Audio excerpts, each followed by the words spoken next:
السلام عليكم ورحمة الله تعالى وبركاته. أتمنى أن تكونوا على خير ولقاكم هذا الفيديو في أحسن الأحوال. فيديو اليوم طريقة عمل الشعرية، صفاء ديال الشعرية بطريقة سهلة وكتوجد دغيا ما كتاخذش وقت طويل في الطياب.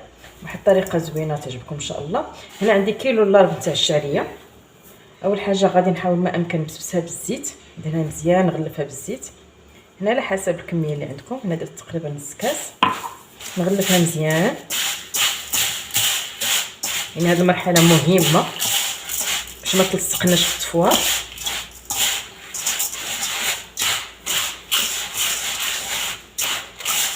نغلفوها مزيان بالزيت، نخلي واحد شويه عندي راه تفور.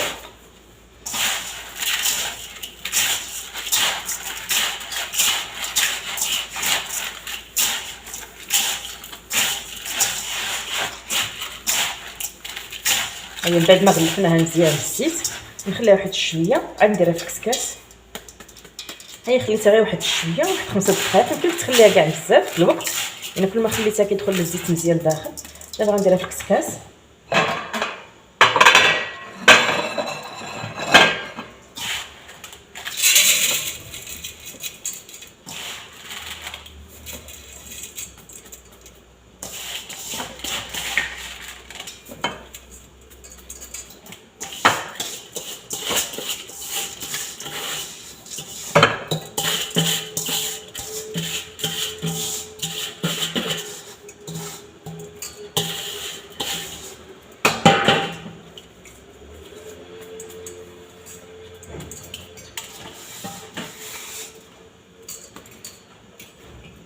نغطيها نديرها تفور مزيان. هنا من بعد ما فارت الفوره الاولانيه كنخليها تفور مزيان.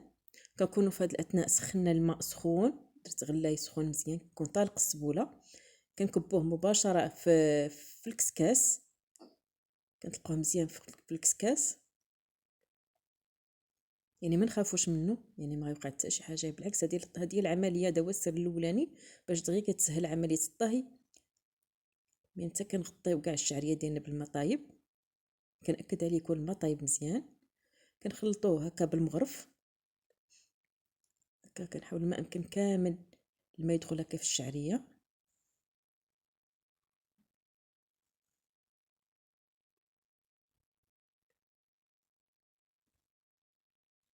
هذيك الزيت اللي لبسناه مزيان للشعريه هو اللي ما كيخلاش انها تلصق. صافي هكا، ومن بعد غادي نصفيه من هذا الماء هذا.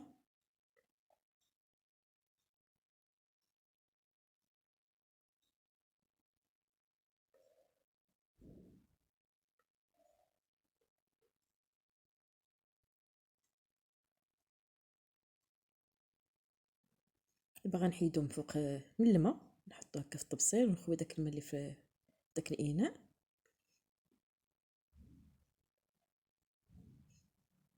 يعني طريقه ناجحه 100%. صافي دابا غادي نخويو داك الماء نحيدوه، ما نديرو في البرمه ولا نديرو في شي حاجه اخرى.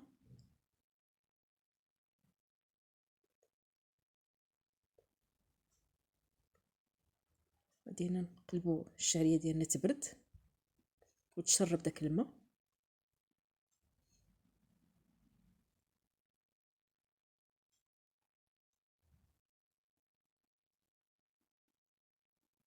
صافي غادي نخليوها كتبرد شويه.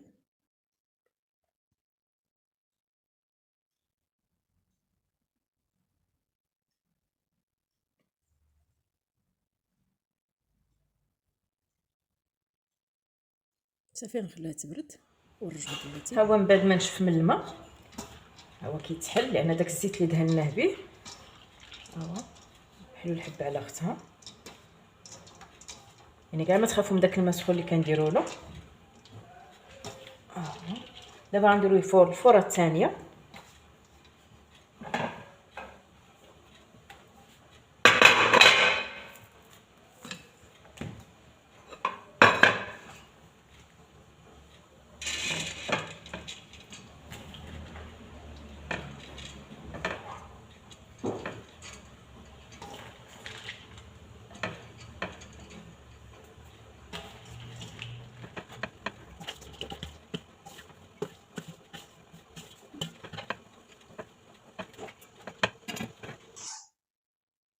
وهنا من بعد ما فورت الفوره الثانيه، دابا غادي نوجدو ان شاء الله الفوره الثالثه، كنخويو الشعريه ديالنا في الاناء، كنحاولوا نبردوها شي شويه، ناخذوا شي مغرف لان مازال سخونه بزاف. والشعريه كما شفتوا ساهله ماهله، فيها غير 3 تفويرات وكتجي رطيبه وهشيشه وما معجناش. هنا كنضيفوا كميه الملح القياس الكافي، الكميه المطلوبه ديال الملح ديالنا هنايا. وهنا كنرشها بالحليب، هذا هو السر باش تجي الشعريه لذيذه، كتجيش هكا صامته. التفويره التاليه كنرشوها بالحليب، كنضيفو شويه بشويه. هنا جاتني سخونه مازال سخونه، كنقادها بشي مغرف تاع العود صافي. كنحاول ما يمكن ندخل داك الحليب كامل في الشعريه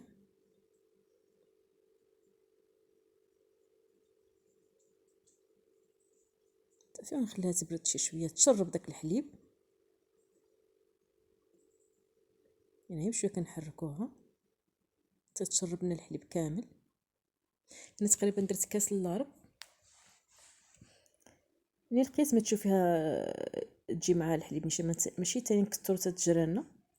وهنا في هذه الاثناء راني مرطبه الزبيب، كنت مرطباه في الماء يعني باش كيسهل الطياب. كنفرش هو الاولاني في الكسكاس وكنضيف عليه الشعريه، يعني هذه التفويره الاخيره كنضيف عليه الشعريه من بعد ما تشربات كامل داك الحليب.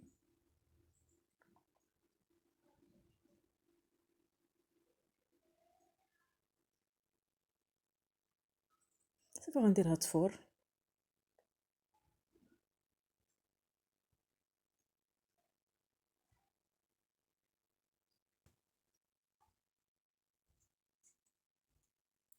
هنا من بعد ما فرت الفوره الثالثه، من بردتها واحد شويه ودرتها في الاناء وبردتها شي شويه بالمغرف. هنا غنضيف القرفه. هنا اللوز فسخ ومقلي في الزيت بارده، كنضيفو كميه حتى هو. كذلك غادي نضيفو سكر كلاصي وشويه الزبده، غير ما تسجليش هنا في الفيديو ما تصورش. صافي كنضيف هاد المكونات: الزبده، سكر كلاصي، شويه د القرفه وشويه نتاع اللوز مهرمش، يعني باش كتجي ديك الكرونكو ملي كنكونوا كناكلوا الشعريه مع الزبيب. صافي غادي نخليها تتبرد مزيان وغادي نقدمها نديرها في الطبق. كيبقى التقديم اختيار كل واحد والطريقه اللي بغى يقدم بها. قدمتها بطريقه سهله وبسيطه، درتها في الطبق. هذا هو الشكل النهائي ديالها. كنزينو هكا بخطوط نتاع القرفه، سكر كلاصي، شويه د اللوز، شويه د الكركاع الا كان موجود.